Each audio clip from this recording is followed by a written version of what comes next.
শুভ সন্ধ্যা। আজ সন্ধ্যায় আমাদের নির্বাচনে যে গানটি, কোন পুরাতন প্রাণের টানে ছুটেছে মন মাটির পানে, গানটি কবি শান্তিনিকেতনে বসে লিখেছিলেন এইরকমই একটি বর্ষণ সিক্ত সন্ধ্যায়।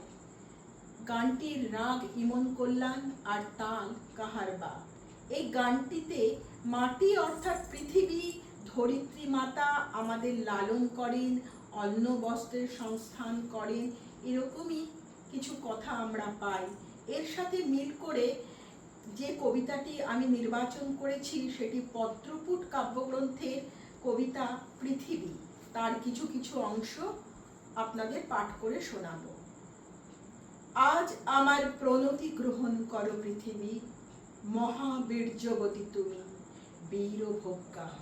বিপরীত তুমি ললিতে কঠোরে, ডান হাতে পূর্ণ করো সুধা, বাম হাতে চূর্ণ করো পাত্র।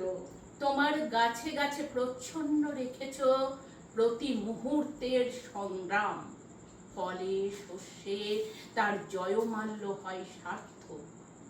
ত্রুটি ঘটলে তার পূর্ণ মূল্য শোধ হয় বিনাশে। দেবতার মন্ত্র উঠেছে আকাশে বাতাসে অরণ্যে, অচল অবরোধে আবদ্ধ পৃথিবী। মেঘলোকে উধাও পৃথিবী, গিরি শৃঙ্গমালার মহৎ মৌনে ধ্যান নিমগ্না পৃথিবী।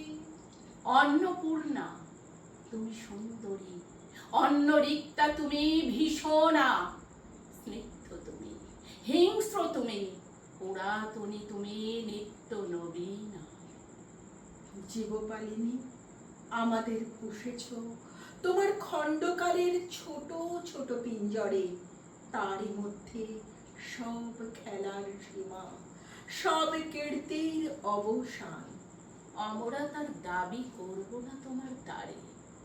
জীবনের কোনো একটি ফলবান খণ্ডকে যদি জয় করে থাকি, পরম দুঃখে দিও তোমার মাটির ফোঁটার তিলক আমার কপালে। হে উদাসীন পৃথিবী, তোমার নির্মম পদ প্রান্তে আজ রেখে যাই আমার প্রণতি।